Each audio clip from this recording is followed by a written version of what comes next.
everybody, Elisa here after a super long break with another Vera Bradley bag of the day. Because it's been so long since I made a video, I have a ton of stuff I could talk about, actual items. But the reason I decided to make a video now, the reason I haven't been making so many videos is because of my workload, and I also haven't been in really the right frame of mind, I think. But on top of that, I'm trying to curb my spending, which is a huge challenge. And so I took up again my knitting, and I've been using that to distract my mind so that I don't buy stuff. Instead I go knit, and so that's taking up some time. It's cutting into my video making time. But recently I have gotten a number of requests and people asking me to make a video, asking me, was I going to make a video about the rebrand, the Vera Bradley rebrand, and would I make a video, and what did I think about the rebrand? And so I thought I would, I thought about it for a couple of days because I haven't bought anything yet, although I intend to buy stuff, but I was kind of hoping for sale. Hint, hint, Vera. So I don't have anything in hand, and so I was hesitating. I was like, well, should I wait? But then I was thinking, everyone, well, if you're familiar with my channel, I sort of ramble, and if I talked about the rebrand and I showed items in the same video, that would be super long, and so I thought maybe it is actually better to split them up. And so I won't be showing product here. This is just me and my thoughts about the rebrand because people asked, and my computer just went to sleep.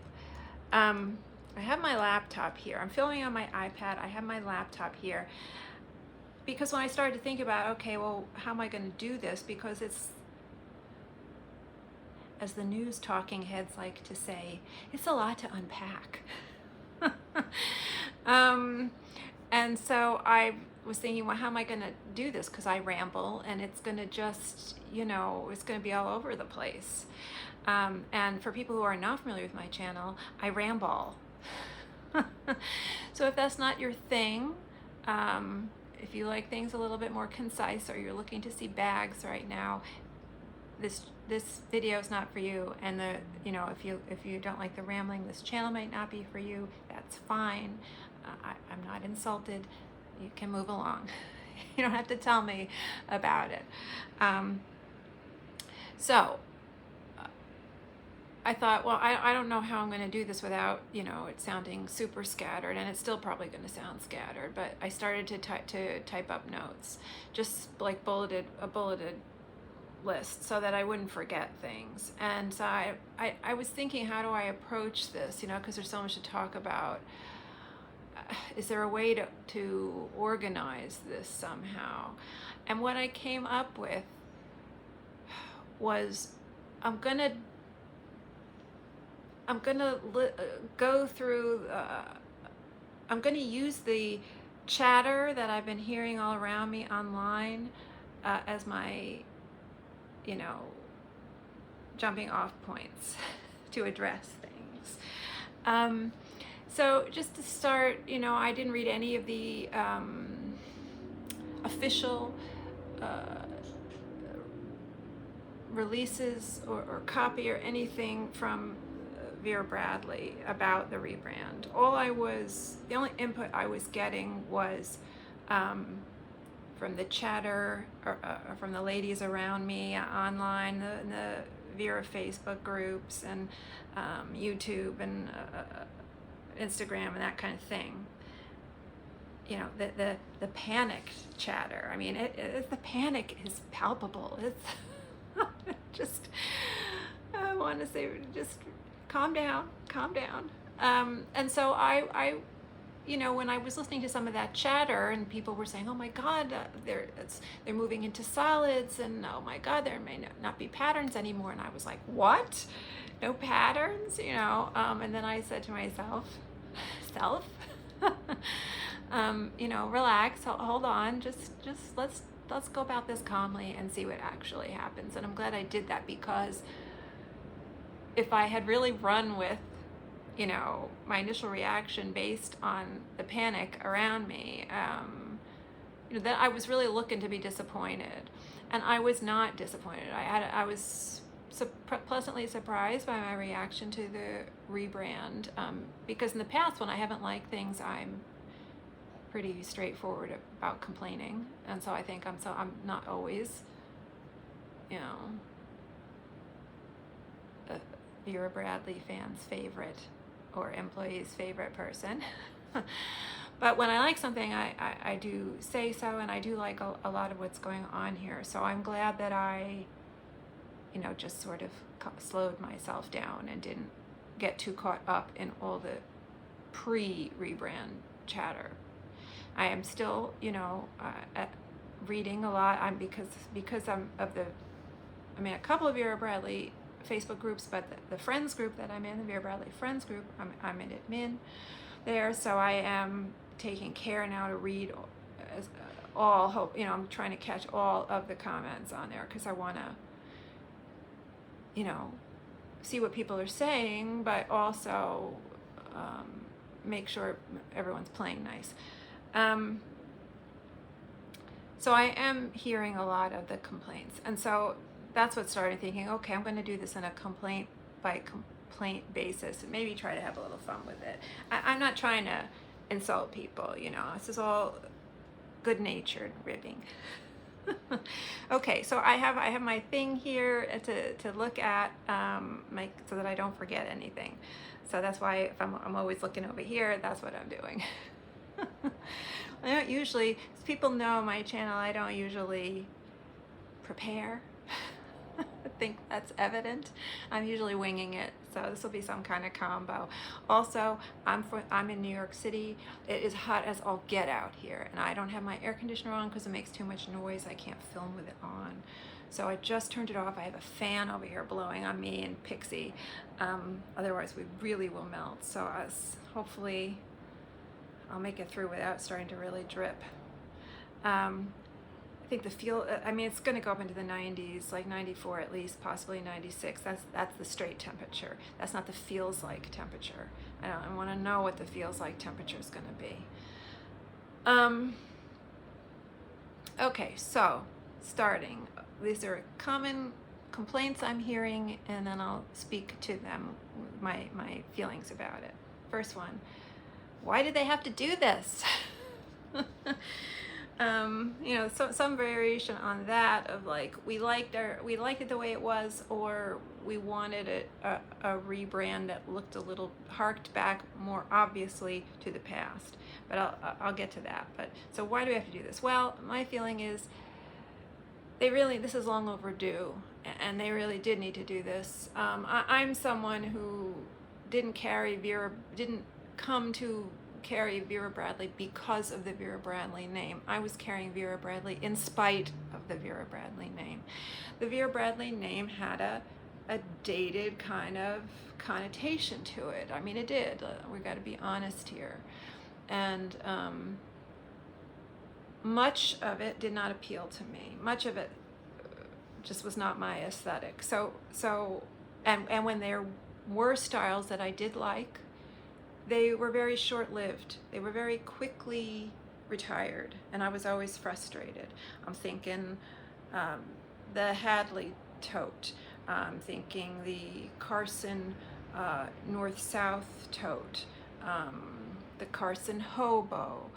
So I'm sure there are others. You know, so for me, this is overdue. I mean, you know, the only constant is change, right? And if you don't change, you don't survive. So they need to be changing. And I do feel like yes, they have a large core market of diehard, long time, like decades long fans, which is great, but can also be problematic in the sense that they are very attached to the past and very knowledgeable about the past. And so it becomes harder to evolve when you're clinging to that, those things that you liked. I'm not saying it's wrong to cling to those things or that those things were bad. It's just that you have an attachment to those things. And so when you have that, it's harder to move away from them. Whereas, although I am familiar with the past items, I was not into Vera Bradley when those things were released. And so my attachment to them is different. I appreciate them, absolutely. And I have a shit ton of vintage Vera that I will not part with. But I don't think I had the same attachment that this core group has.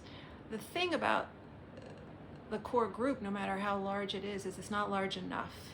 And I think the way that the overall aesthetic that Vera Bradley had and the reputation they had meant that they were excluding themselves from huge markets, especially those markets on the coasts, large urban coastal markets. New York, I don't know exactly, I'm not that familiar with California, but if I'm not mistaken, they've closed like all or most of their signature stores there. So that's telling you something too. There isn't that market there. And when you exclude yourself from those markets, when you're not appealing to those markets, you're losing a lot of money. I mean, the Soho store here in New York City closed a few years ago. It was a beautiful store. Soho is a hip downtown arts neighborhood. Back in the day before it became gentrified, it was a rough, semi-industrial area where rents were low on these loft apartments and these loft buildings, and artists gravitated there and used these loft spaces as their studios. So it had a real downtown counterculture hip vibe, and there are a lot of art galleries there. And even though at some point it became more gentrified and retailers came in, it has never lost that art. The driving factor there is the artistic community and the artistic feel there. And so it's never going to be a big box store kind of place. So whenever I would walk into the store, as beautiful as the space was, it was huge, and I'm sure I was always the only one in there. And I would imagine on most days they didn't even make enough sales to cover the daily electricity bill, the cost of just running the lights for the day.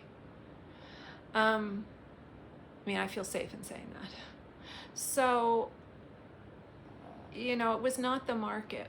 New York City is fairly unique. Yes, there are sophisticated urban environments in Middle America, all across the country there are, but something about coastal environments in particular that is a little bit different in those urban environments. They have maybe it's because of immigration or something, I don't know, but it's a more complex environment. And I don't mean that to say, oh, well, we're sophisticated and Middle America is not sophisticated. I don't mean complex in that way. I mean complex in that you have people from every country on the planet coming here, people of every race, people speaking every language on the planet, coming here to live. And all of us, have to learn how to get along and exist together. That is a complex thing to do. And we're doing it, and we've been doing it for a long time.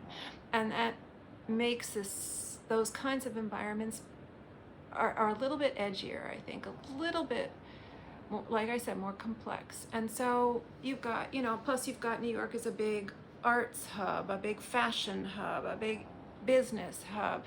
And so the Vera Bradley reputation and aesthetic back in the day was not, catering to what you see here. We were edgier here. Even now, I feel like, my what I gravitate. I'm not always dressed very edgy and chic, and I don't have maybe the money to look really high end, but that's what I'm used to looking at, and it informs you, you know. So that's why, you know, Vera didn't always appeal to me as it was. Now I feel like the aesthetic is a little bit more sophisticated, or urban maybe a better word. So I do think it was, they needed to do this. They needed to try to get a broader market. And I don't think they have completely abandoned their past. So, I mean, and I'll talk about that more. So the next comment that I was hearing a lot of was, why couldn't they bring the rebrand out gradually? Well, that kind of defeats the purpose. I mean, you can't do it wishy-washy. You can't, you know, be only half pregnant. I mean, you got to be all in, because you want to create this whole new look, this whole new world, this whole new experience. You can't say, hey, here we are, and oh, but you know, if you don't like it, here you go, you can have this old stuff. You know, and at my parents, I've said this in other videos, but for people who are not as familiar with me, my background is in art, fine art, art history, photography, all the fine arts. And my parents were artists, and to support themselves, they worked in advertising, both of them. And we are a long-time native New Yorker family. I was born on the island of Manhattan, so was my father. My mother was born in Brooklyn. So, and my father's mother was born in Manhattan, and then her mother is my great-grandmother is a person who came over from Italy. So,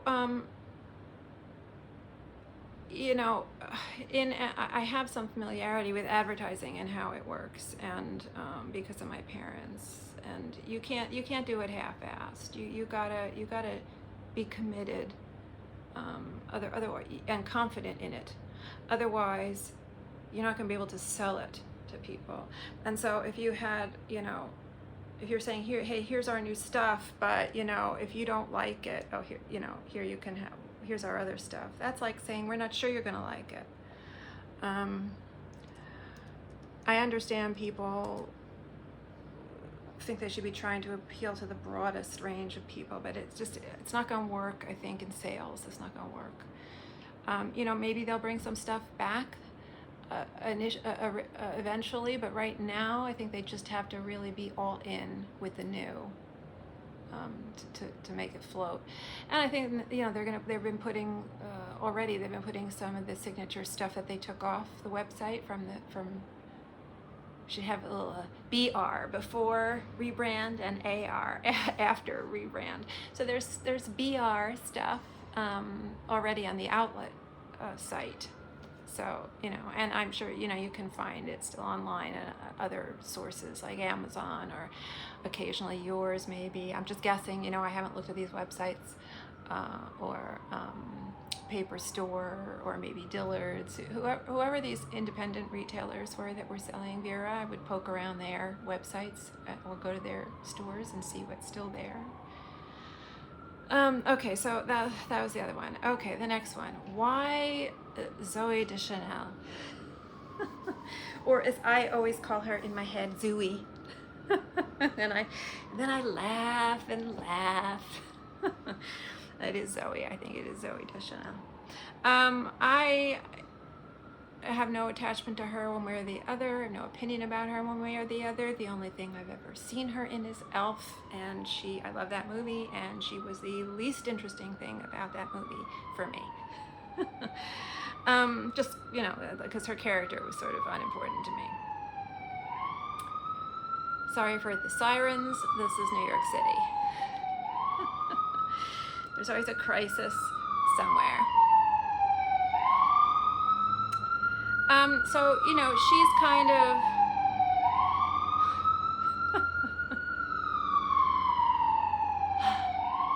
I love New York. She's kind of one of those nondescript white women to me. I mean, like, if someone hadn't told me that was Zoe de Chanel, I wouldn't have even known it was her. I would have thought she was just one of the new models they picked. So she's a non-issue for me. I don't dislike that they used her. I know feel some people are sort of angry they picked her, or a little frustrated they picked her. You know, it may be they didn't have a huge crop of celebrities to pick from, to partner with, because of the way their brand has been viewed historically as a little dated, a little old-fashioned, a little something your mom carries. Sorry, Mom. My mom did not carry Vera, but so they may have been limited in who would say yes to them. I don't know. You know, maybe other people wanted more money. I don't know. She's like I said, she's a non-issue for me. I don't even pay attention to Zoe's picks. I really couldn't care less. So yeah, whatever. Just ignore her. Ignore her if you don't like her. Okay, the next one. What, no Vera tote anymore? Yeah, I get that one. You know, I mean, if anyone has watched my videos, they've looked through my playlists, I have a lot of Vera totes. But part of the reason that I have a lot of Vera totes is because I didn't like any of the other styles, and so if I wanted a pattern, that's what I was stuck with. I have enough totes now that I was getting sick and tired of buying them, as much as I did like them. I love the 6 interior pockets. I'll talk more about pockets. But yeah, I didn't want any more Vera totes. So yeah, kind of okay with the totes, and the fact that I really don't like any of the new versions of the totes, and I will get to that. And this is, again, going to be a long video, and so I don't expect people to plop down and watch all of it all at once.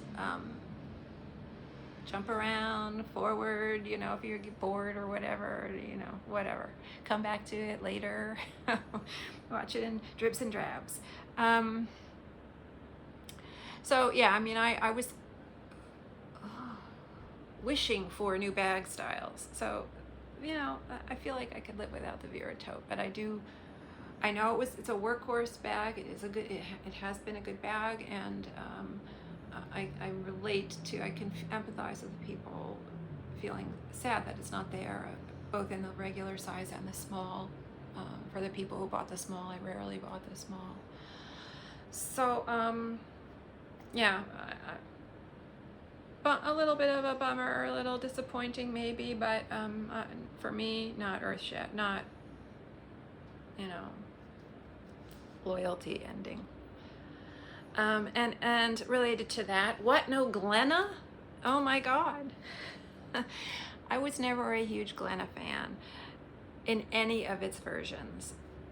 Original vintage version, factory outlet style, any tweaking or restyling they did of the signature version. I have a handful of them, but it was not my go-to style. It was always a little too girly for me, a little too sweet for me, a little too puffball. I do like a round shape, but with the pleating and everything, just a little too frilly like for me. And I never, no matter what version it was, I never liked the recessed zipper, the way they were handling and designing the recessed zipper. And the vintage version, and I do have one or two vintage ones, and I have one in pink elephants, and I'll always keep that. But that recess is very deep, and that it arcs up, and it's got that stiff, you know, recessed wall arcing up, and I don't like that. And even when they sort of made that a little less pronounced, it's not about the top, and the recessed zipper always kind of bugging me. So for me, not a loss at all. I no attachment to that style at all. So you know, you got to move on. You got to move on. Time to try something new. Okay, and I'm hearing now they took away the regular cotton, you know, and now it's cotton gabardine. And oh my God, and I'm looking at you, Victoria, if you're watching. I don't know if she's watching. And that I empathize. People know Victoria, they know who I'm talking about. She quilts, and she quilts from the Vera Bradley fabrics that she buys bags, and I mean, she buys bags and she uses them and she keeps them intact, but she also buys pieces, whether they're bags or other small pieces, ditty bags and other things, to use the fabric in her quilting. She's an expert quilter.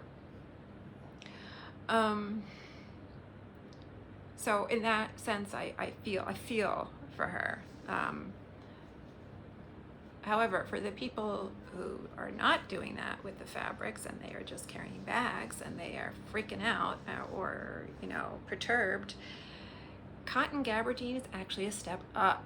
I don't know if people are actually familiar with what cotton gabardine is, but it is more luxurious. It is a cotton fabric that is woven with a slight, like a twill weave, a twill pattern in it. It's very subtle. It doesn't have to be a very pronounced twill, but it results in a denser hand, a denser fabric, and it feels richer, feels more luxurious, feels a little bit weightier. Not weightier in the sense that, oh my God, my bag is going to be so heavy, I don't want to carry it anymore. It just has a luxurious, stepped up feel. I have not seen anything in person. I just know, my fabrics. My mom was a sewer.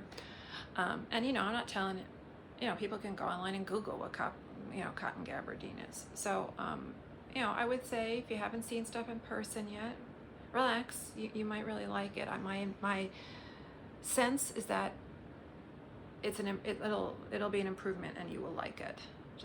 It just has a nice, cotton gabardine has a nice look. The colors may also look a little bit richer. The dyes may look a little bit richer on that fabric. It may take the dye differently than the recycled cotton and even the regular cotton before it.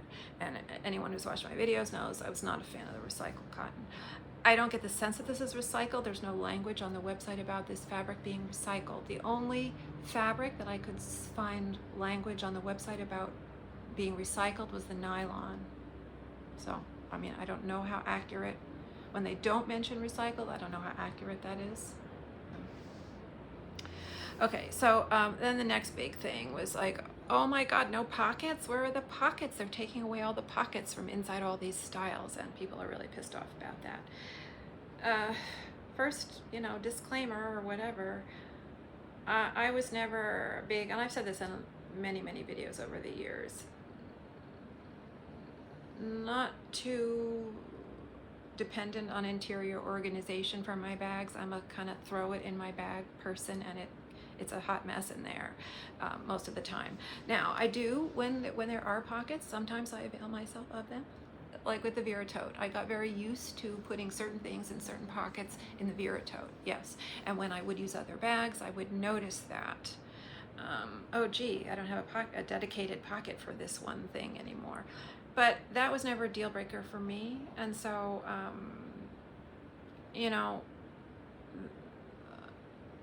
that's not feeling like a huge loss. And I do think it's probably cost, maybe not only cost related, but part of it may be cost related, that it's less expensive to produce something with less interior organization built in. That's my guess. I don't know.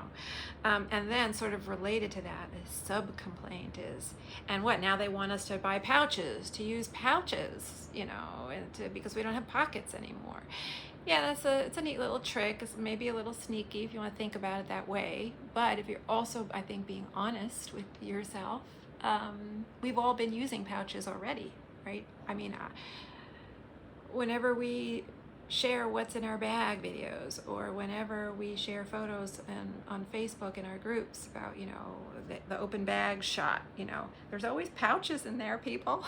You're already using pouches, even though you have pockets.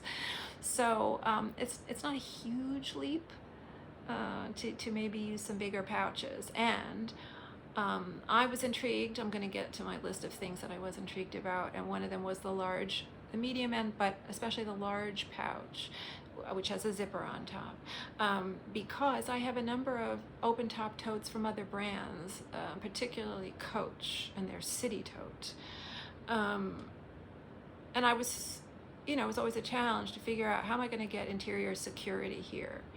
And I was I had something jerry-rigged with a little sport sack bag, inside the city tote. The sports sack bag had a zip top, but it also had handles that were, you know, in the way sometimes. And so I'm thinking this will work really nicely in any of those city tote, those Coach city tote, open top totes that I have. I'm looking forward to that. Trying that one out. And the reason that I buy on occasion, either straight from the store or on resale sites, the Coach city totes, is because I like a lot of the collabs that they do. They do collabs with artists, and I like to get those if they appeal to me, even though it's an open top tote. There's just something about that. They're coated canvas with the designs that they print on them, whimsical designs, some of them that I like. So they appeal to me. So my feeling is that, you know, if you think about how you carry stuff now in your bags with pockets, you're already using pouches. That's my guess. Sometimes you're already using pouches, so, you know, just something to consider. Okay, another complaint that I'm seeing a lot of is what happened to the Vera Bradley logo, the tag, the branding. Let's talk branding. My feeling has always been I don't want to be a walking billboard for Vera Bradley.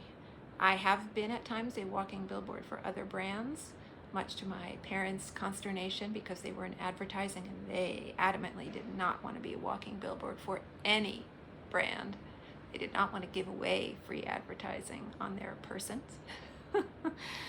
To this day, my dad won't even wear like a t-shirt with a sports team logo. Like I come out for all my Eagles gear for the games. And he's like, why would you? I don't want to. I said, maybe I'll get you a Yankees t-shirt or something. Why would I want to advertise for the Yankees? So that's my dad. As I buy my 15th Eagles hat. So, you know, that was my feeling, is like, again, I'm not buying Vera Bradley because it's Vera Bradley. I'm buying Vera Bradley in spite of the fact that it's Vera Bradley. Unfortunately, I have been. So for me, not having a Vera Bradley logo front and center is okay. That's nice. And it used to bother me sometimes when the logo would be slapped on over a part of the pattern that was key. That bugged me. And I do have one or two bags where I've actually, you know, taken the label off when it's sewn on. I've cut through and the threads and taken the pleather labels off. So, you know, for me, that's not a bad thing. And it's a minor thing. I mean, but I guess, you know, so I guess I'm not in that group of Vera fans. Again, I empathize with people, and they like these things and they wanted them, they were attached to them, and it's hard to let go. I do, even though I'm joking around and I'm laughing and it's not as big of an issue for me, I appreciate that it is for other people. But people just wanted to know my feeling, and so, you know, that's what I'm rambling about. I have also heard that now it looks like the tote straps are too short for me. That did jump out at me when I looked at stuff on the website, and I knew there was no Vera tote anymore, and so I went, okay, let me look at these totes, and I'll get to why across the board there's a factor with all these totes. It's a deal breaker for me, and I probably won't be buying them. But I did notice that the shoulder strap drop seemed shorter, and they were sitting up higher under the arm. If I were interested in buying these totes, which I'm not, that would bug me, because while I do like, and I have spoken about this, how I do like a bag to sit up high, and I tend to like a shorter strap drop. When I have a bag with a double shoulder strap bag, and I'm at a store or something, and I want to take one strap off of my shoulder to go in and root around in my bag and keep the other strap on my shoulder, you need a certain length of strap drop to do that, so that your elbow and stuff doesn't, so you can do that easily. Otherwise, your elbow gets caught and you can't do that easily, and it becomes awkward. And so that when I saw those shorter strap drops, I was thinking that immediately, that looks like it's going to be a problem for that. And I don't always like it on a long, like tote. Some of the totes look more north-south now, and then you've got this short drop, and it's real up close to under your arm. I don't know, something about it didn't appeal to me. So I do agree with that complaint, that observation.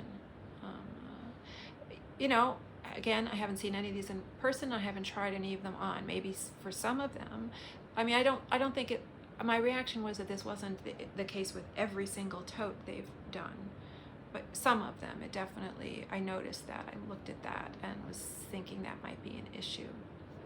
So when you see stuff in person, though, you know, maybe you're proven wrong and stuff isn't as inconvenient as you initially thought it might be. So we have to see, you know. Of course, that's the trick, right? Where are we going to go to see these things in public? Because they're closing the signature stores right and left. So then you're left ordering everything, which is a pain in the ass. You're ordering stuff just to check it out. And that's a pain in the ass. So that I could rant about. Okay, the next thing, also strap related. The crossbody straps on all the bags are too short. What are they thinking? And people are saying it's a 44-inch strap. And so I went on the website to see what the specs were. I was saying, is that really it? You know, are people correct? And so there's the description is that the longest crossbody strap drop on the bags that I did look at was 22. The drop is 22. So that's how people are getting 44. They're doubling that to get the length of the strap. And yes, I will say, because I did bust out my tape measure to 44 inches, and I laid it over my shoulder. And so it's limiting. It's limiting. We're not all petite, and not all of us can comfortably get away with that. And I will say, I feel like that's a part, and I'm seeing this in a couple of aspects of the rebrand, that they are trying to compete with with brands like Coach, and maybe there are other brands out there. I mean, the one that I've been looking at somewhat recently, say within the last 6 months, is Coach, and looking at how they're styling things on that website and the kinds of bags that, you know, they're putting out there. And I definitely feel like this rebrand is sort of running to catch up with that kind of. And there are a lot of the styling on the website with the models, a lot of these crossbodies, although they are adjustable to lots of different lengths and you don't have to wear them short. In the photos, a lot of the times they are styled, the crossbody bags, to sit higher up, to sit shorter. So that must be a thing now. And so maybe that's why they did it. Maybe it's also a little bit, you know, less fabric, less money. I don't know. But I do, you know, on some of these bags, the strap looks like it's dedicated. On others, it looks removable. And so if it's removable, I guess you could swap out the strap for a strap that you like. However, I feel very strongly that as the retailer, as the brand, if you are asking people to spend their hard-earned money on a product, you should give them a product out of the box, out of the bag, whatever, that functions for them immediately out of the bag, out of the box. They shouldn't have to go running to, you know, somewhere else than to get an accessory for your product to make it work for them. And so yes, I do agree. If a strap is the strap length is prohibitive for a lot of people, you know, that's a problem and a little insulting. We are not all supermodels, and you know, I have noticed they've sort of changed not only have they changed the product, they've changed the model selection on the website, and they have changed the way they are styling the models. And so I thought that was very interesting too. I mean, I have that on my list of things to talk about, but this video is going to be so long. There's something on my screen. So I don't know if I'll get to that, and I can always talk about that in another video. And God, it's weird stuff on my screen. I get these alerts. They keep coming. They keep coming. I'm filming with my iPad and I'm getting all these alerts, and then they block the timestamp so I can see how long my rambling is. I'm already up there. Okay, so yeah, you know, I think that is an issue, and that's a problem. Maybe they want to revisit that. But again, I haven't looked at anything in person, so I don't know how these straps adjust. I don't know how they work. So this is just based on what I'm looking at in the pictures, and you know what I'm hearing people complain about. Sort of related to that also, I don't like the thin rolled, you know, crossbody straps. And this sort of can tie into people who are complaining about how that they thought that this rebrand was supposed to sort of get us back in touch with the origins of the brand, and they don't see that. Well, these straps are part of that. I mean, I think that the way that they are sort of harking back to the history and origins of the brand is not you can't be looking for that so literally. They're not doing it, they're doing it subtly. So you got to sort of slow down and look. And back in the day, like there was the Elite crossbody, I remember, and then there were a lot of other crossbody wallet, small crossbody bag type bags, real vintage bags, and that was the kind of strap they had, and it was not detachable. So while it may also be a little less expensive to produce, it does hark back to the prior history of the brand. So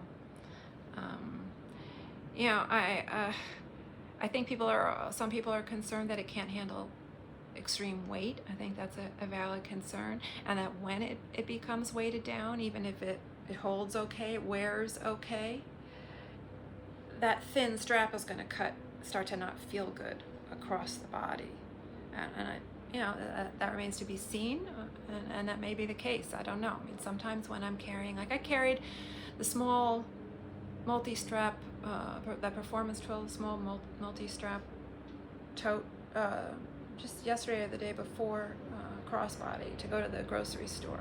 I didn't have it weighted up that heavy, but the strap is kind of a thin strip, and even that with a weight, I put a water bottle in there. That was probably what did it, because I mean I didn't have that much in there, but I did have my eyeglasses, and I did have a water bottle eventually, and by the time I got home I had, you know, it was uncomfortable here, and it wasn't from carrying a grocery bag, it was from the crossbody strap, and that was one that had a little bit of width to it. So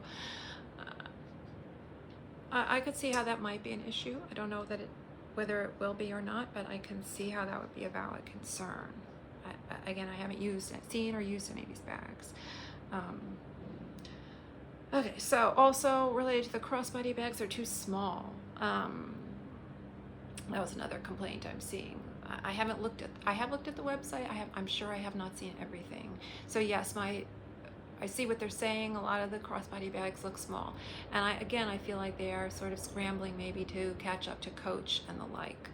Not just Coach, but I think some of the other, like this was a couple months ago now, but I was on the Louis Vuitton website, because I always go on there every now and then to sort of drool over the Speedy and stare at it dreamily.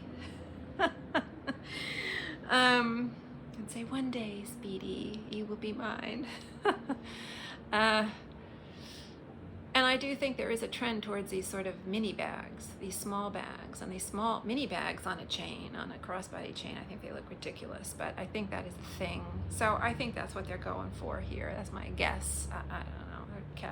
They're going for that trend, trying to capture that trend. Then I get I don't like any of the patterns complaint. Well, you know, yeah, I hear you. But that's, to me, I never, you know, in any given season, before, after rebrand, I never, you know, expect to like everything. And so that's not a concern for me. And I encourage people to, I've said this before about other patterns when I'm talking about them, I encourage people to slow down when they're looking at the patterns, because it's very easy to look very quickly. I do it. I'm guilty of that all the time. And I'm trained to look. I'm trained visually. And yet I don't always do that. Because some of them are growing on me. Initially, that was my feeling too, was, I don't like any of these. And the overall color palette, which they're carrying throughout the whole season to be a cohesive, to create a cohesive design look. That's good. But I'm not crazy about all these colors. They're not my cup of tea.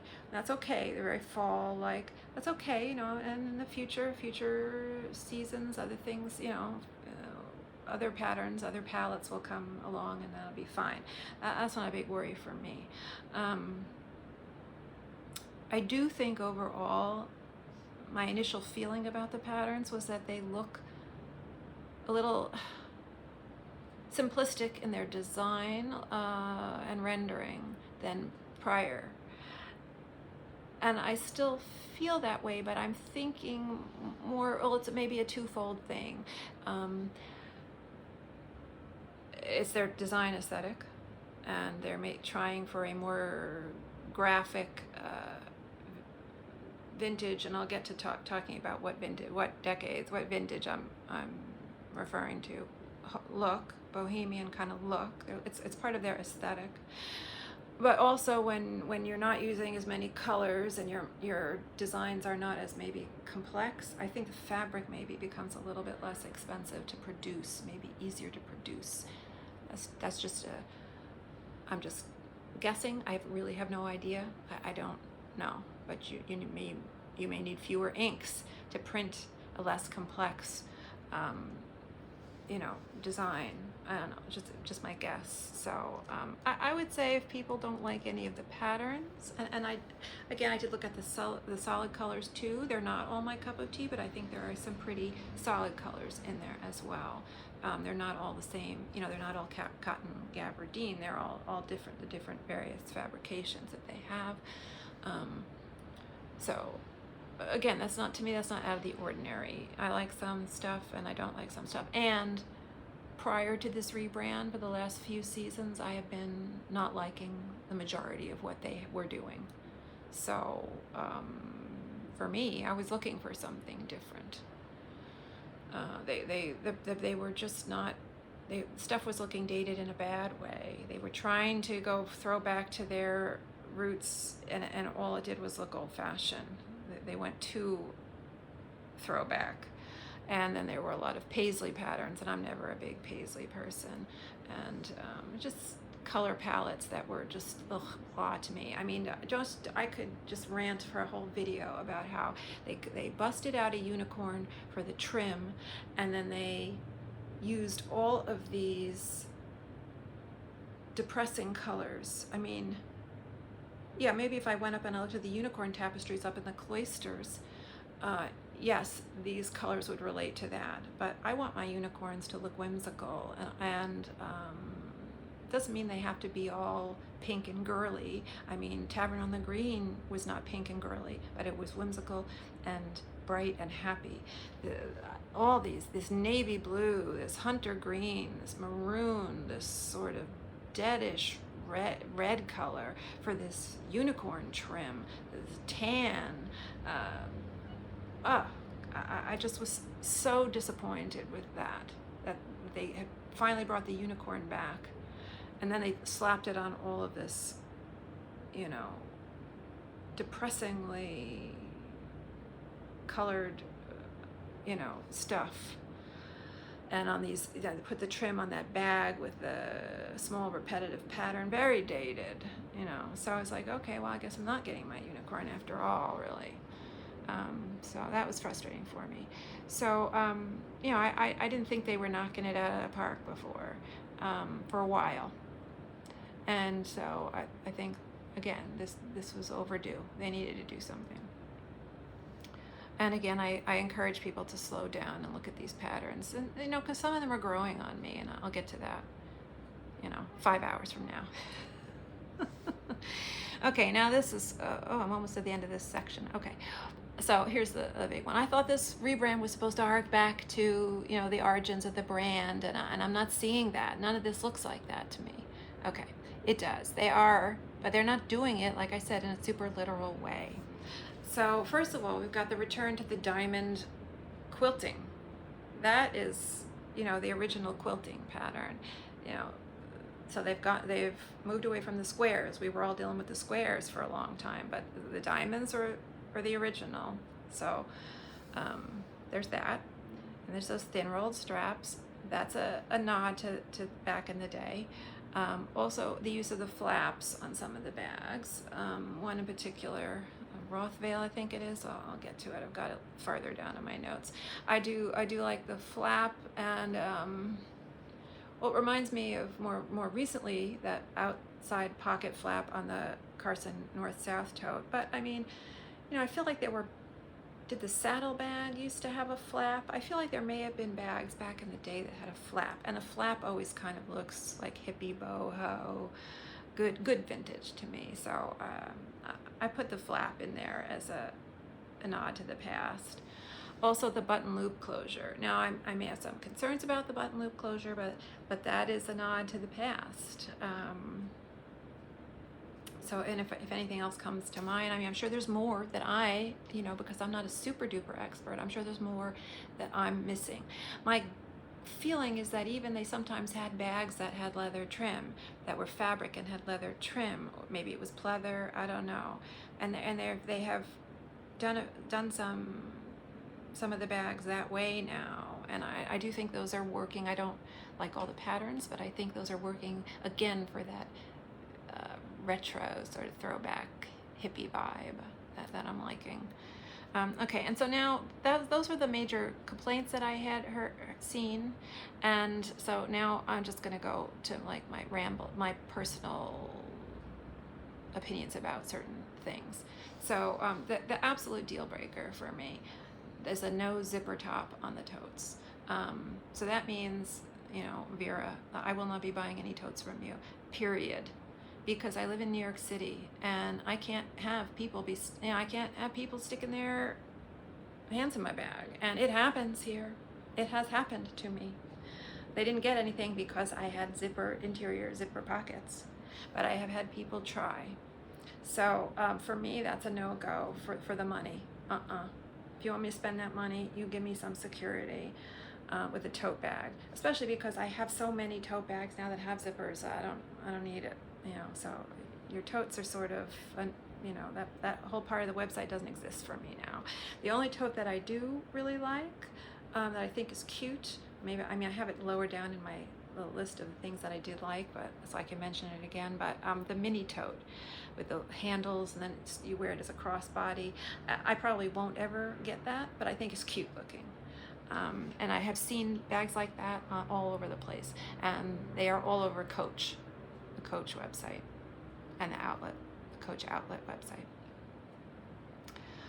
So one of my big concerns is the button loop closure. I love the way it looks. I always have, but even on my vintage bags, I never work it because they're vintage, and I don't want to risk the button popping off or whatever. So there's a couple of issues. One, the button might just pop off eventually. The other is that when you work a closure with this fabric rubbing against fabric, eventually the fabric is going to wear down. So I think there's going to be wear on the button and the loop around it. And I'm wondering how easy or challenging it might be to actually work that. I'm carrying my shoulder bag, I'm in a store, I want to get my wallet out. I go to undo the button on the flap of something or across the top of a tote or something.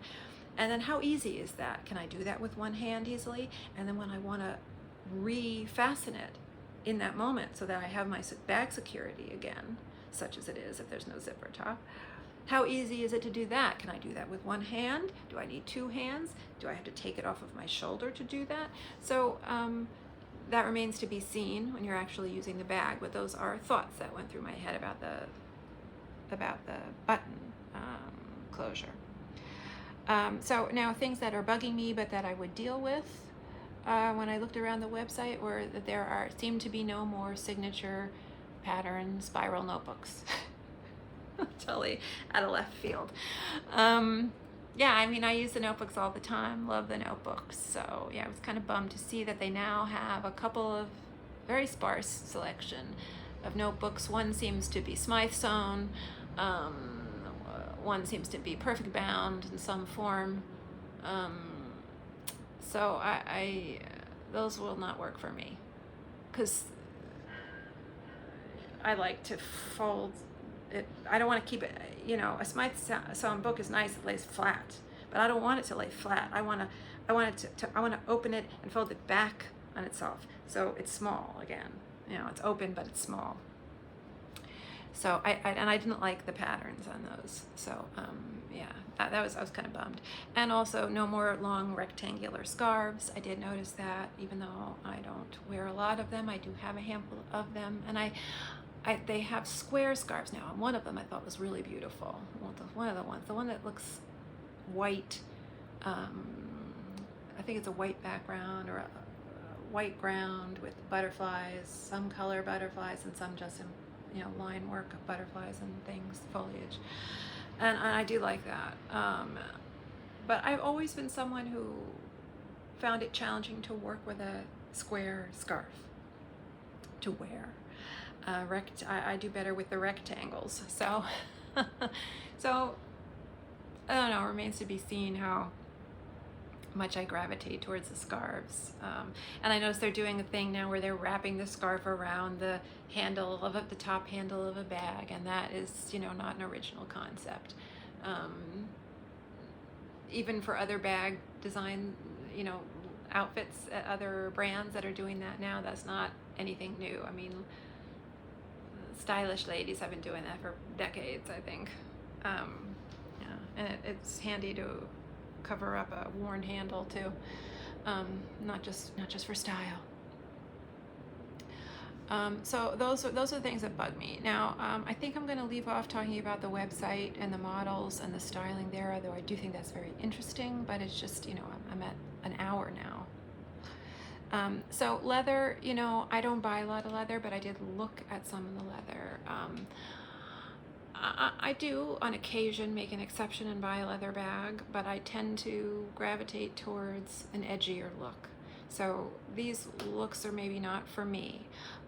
One bag that I did really like was, again, I think it was the Roth Veil. I don't know if that's what they're calling it in leather, but it had an embossed, no, it looks debossed, not embossed. It looks debossed, but again, I haven't seen it in person. Leather with it's debossed with a macro diamond quilting pattern, and I thought that looked neat, and I like that color. It was like a deep rich brown, so I did like that. And I do like the leather that they have.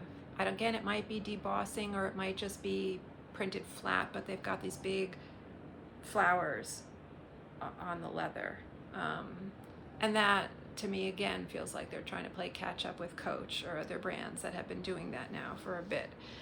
Very successfully, having fun with the leather and printing on the leather. So, you know, it's more current, and I think those were kind of fun. But in general, I don't look too much at the leather. I'm not as interested in the leather. So for the patterns overall, I did want to say that I think that the vintage vibe that they were going for here is like a 1960s, 1970s boho kind of look, and I like that. I'm a child of the 70s, so as I date myself.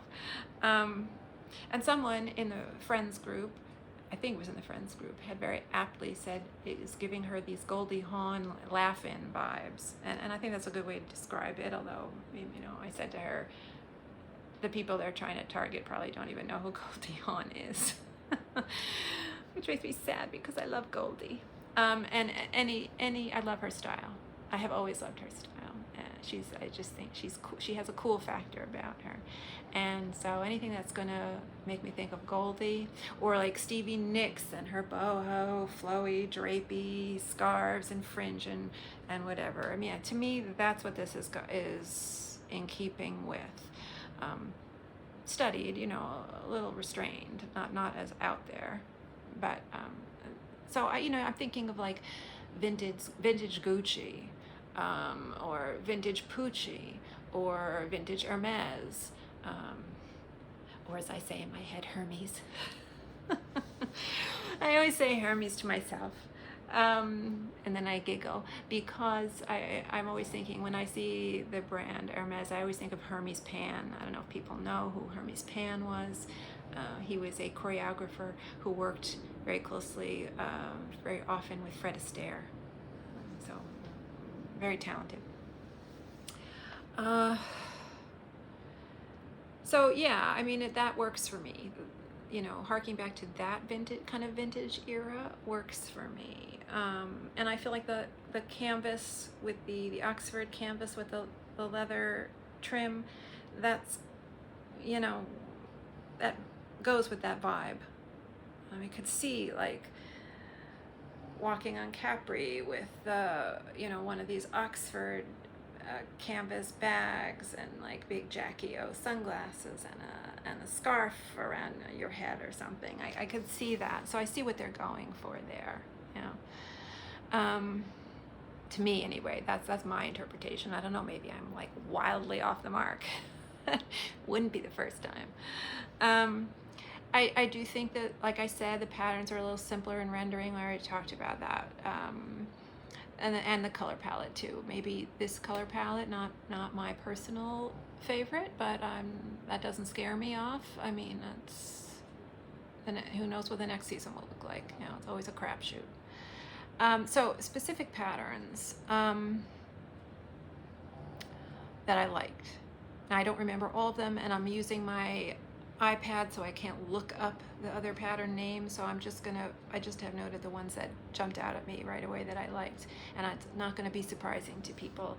I like Wing and Bloom. I know that there is a lot of the chatter around that was, it looks unfinished. It looks like a coloring book, and they want me to finish coloring it in.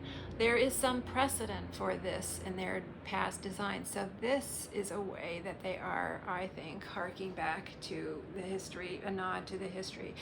If you look at patterns like Mocha Rouge, which I love, where they have big areas that are left white with a lot of black line work, and then, you know, hits of color here and there. So for me, I liked it. I think it's very graphic. I think it's very strong, and I do think it speaks to kind of the 70s, the 60s and the 70s. It makes me think of Peter Max a little bit.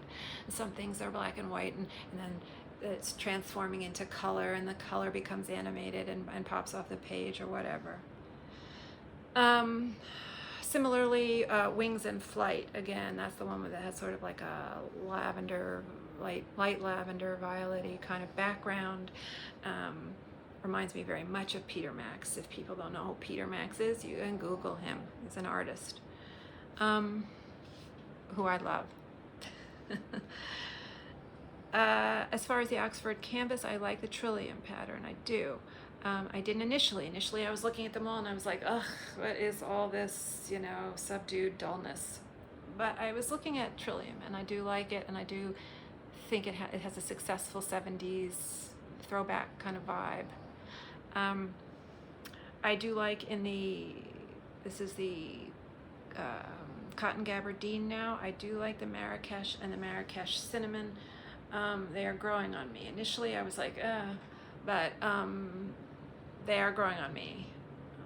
And I do like that purple background with the colors on it. I think there's a nice vibrancy there and a sophistication. If you look at the way they're styling their models now, they are dressed a little bit more urban-ish, urban-esque. And the bags are working. Older bags would not have worked the way that, the way that the models are styled now. And I think the styling now is an improvement. Look, the models now don't look as much like every woman. I do appreciate, I will talk a little bit now with the website. I do appreciate that before the rebrand, they had a diverse complement of models, different races, and all different body types. And when I see that, I do appreciate advertisers doing that. However, my feeling always was, all of these women look wholesome. And none of these women appeal to me. None of these women look like me. None of these women speak to me. They all look too sweet. I'm coming from a tougher environment. And it wasn't what I was used to when I would pore over Vogue and Harper's Bazaar and Elle magazine when I was younger. I was used to looking at high fashion models and styling. And so the old website didn't, as much as I appreciated the diversity there, none of the models spoke to me. These models, still racially diverse, speak to me. They are not physically diverse. I did notice, I have yet to see anyone who's not skinny and tall. So yeah, I take people's point. If they that bothers them, I could say that's valid. However, I will say this as a child of advertising parents. Advertising does not work when it sells you reality. It is more successful to the same degree that it works when it sells you a fantasy. That is what selling reality is not as successful as selling a fantasy. That's why everyone is selling fantasy, because that works. There's something psychological going on. They know what they're doing. And so that's, for me, I'm okay with the fact that, I mean, I'm not a supermodel, I'm not tall. Yeah, I'm not overweight, let's say. I'm not full-figured, let's say. But you know, I'm not model material. So yeah, yeah, I can say those women aren't me. But I like the way they're styled. You know, the way that they're styled is how not that I want to necessarily look like all of them, but they look, you know, there's a sophistication there, a sharpness there, a crispness there that is inspirational to me.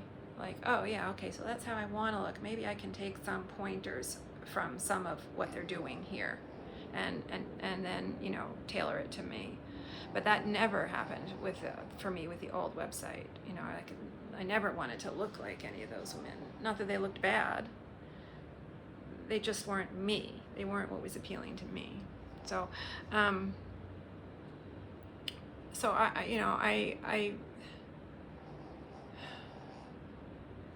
I do think, though, if you look at the patterns and you look at the way that they're styling and the changes they've made to the website, that the colors and the fonts and everything, they're trying to do this cohesive whole kind of thing. That's why you can't do it piecemeal.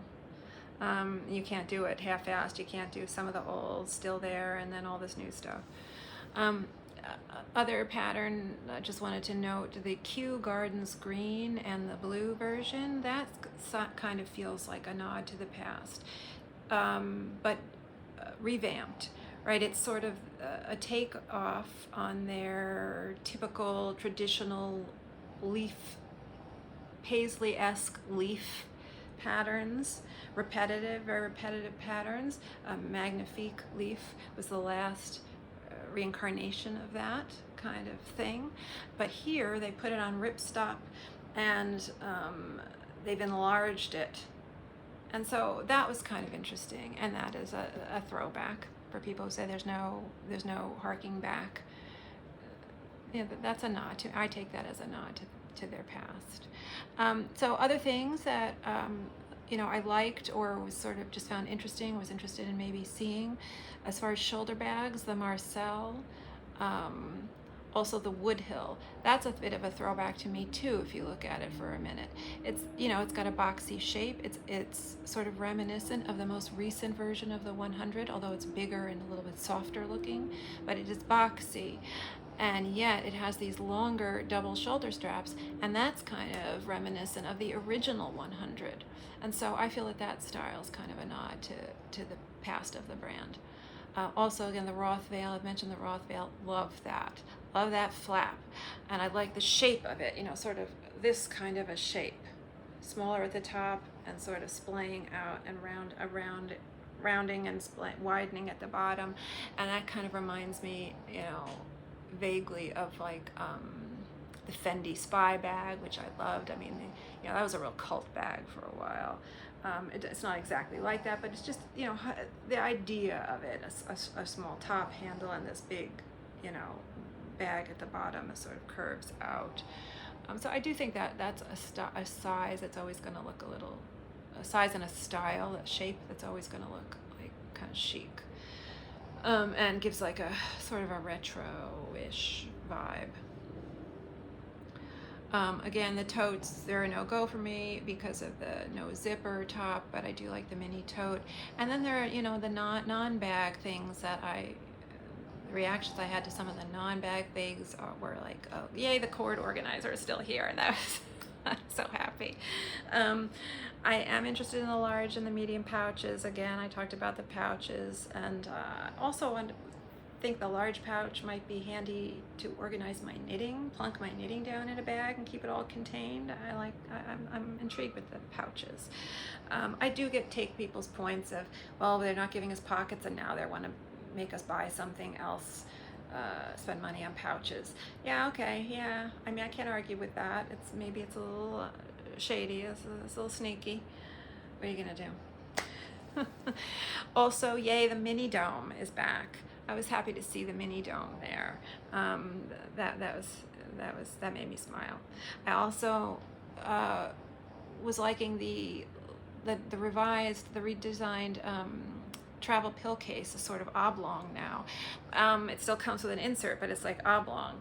And I was thinking, oh, if I take out the plastic pill insert, maybe I can use that for my crochet hook and my other small knitting accessories I need, to keep with me when I'm knitting that I might need. Like, I keep a crochet hook with me because if I drop a stitch, I can, pick it up again, whatever. So for that reason, you could keep pens in there maybe. And I see there is like a pencil pouch there. That was kind of neat. Same thing, you could keep long things in it, but I like I'm assuming that the pill case has a hardness to it like it used to have. It still has that kind of hard feeling, a little protective. I like the mini cosmetic bag. It's a very small, kind of squarish looking pouch. I liked that. That looked cute. I like the Wildwood wallet crossbody, the look of that, but not to use as a crossbody. I would take the strap is removable, and I probably would, I would use it as a clutch or a wallet in a bag, or just a clutch out in my hand. I thought the laptop insert was kind of interesting. It's open top. I think it has some kind of tabs that button into one of the totes. I'm not sure about that. I didn't spend too much time looking at the totes, but I liked that, not necessarily for a laptop, although I could use it that way, but also for its other possibilities, like using it as an insert in a bag, or organizational insert, like maybe I could plunk knitting in there, or when I go to take my dad to his doctor's appointments and I want to take some of his prior paperwork and stuff with me in my big calendar to keep track of his appointments, I can slip all of that in that one little, open top pouch, and it kind of contains it and neatens up my bag a little bit, without being too wide. And so I thought that was interesting. I would like to look at that. I also noticed there were some patchwork items. Now, I don't like the particular color scheme and the patterns of the fabrics that they used for these patchwork, this particular, it's just a small group of a few items, but I like that they were doing that. It does appear to be actually fabric sewn together, pieced quilting, and so I like that they're doing that. That's sort of a nod back. So I hope they keep doing that. I hope every season with the new batch of fabrics they do that. And I don't remember which bag style it is that was there, but it was one that appealed to me. Again, I like the macro diamond quilting, if I haven't mentioned it before. I like the macro diamond quilting pattern on the nylon items. I like the jewelry hard case, which is an Oxford canvas item. I noticed Coach has some jewelry cases. I'm sure other brands do too, for when you want to travel with some jewelry and throw a case in your bag and have it be protective. I mean, I have little hard cases already with zippers around them that are sort of like in a velvet, they're covered in velvet, and they're big. I mean, they're kind of like that square, like that, and about that thick, and they zip around.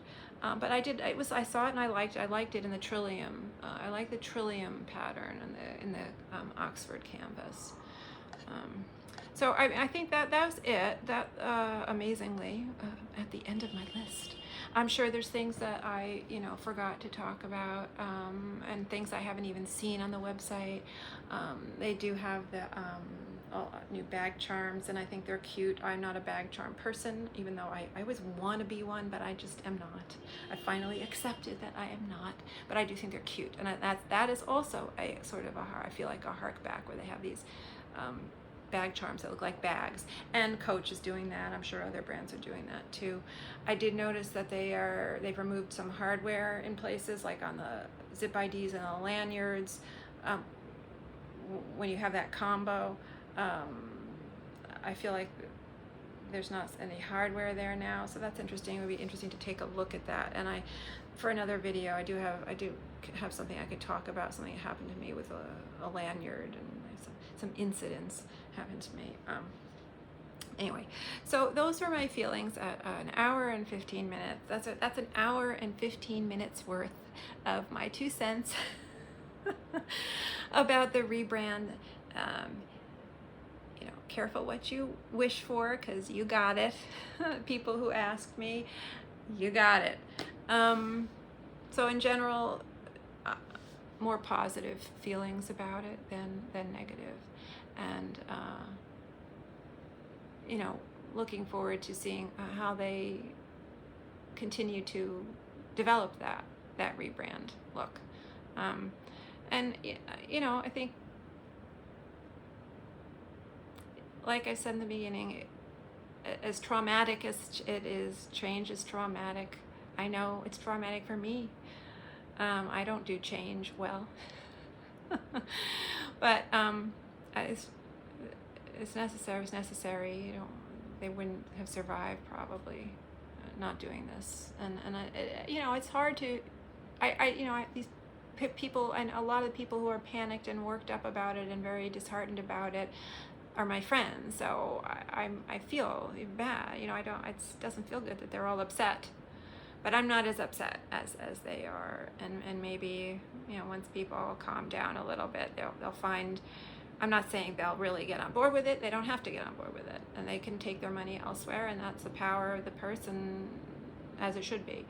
But maybe they, once they get over the initial shock, they might find things here and there that they like, little things. Maybe, I don't know. But I hope people found that helpful or a good distraction, because I haven't had a video up for a while, and I know some people just like my videos just to probably put me on as background noise to distract them. Anyway, I hope people found that helpful or interesting in spots anyway. And I'm sorry it is so long, but it was the rebrand, people. Big deal. It was a big deal. And hopefully I will be ordering some stuff soon, and then I can get back on and show some stuff, and ramble some more and repeat myself, which will be excellent.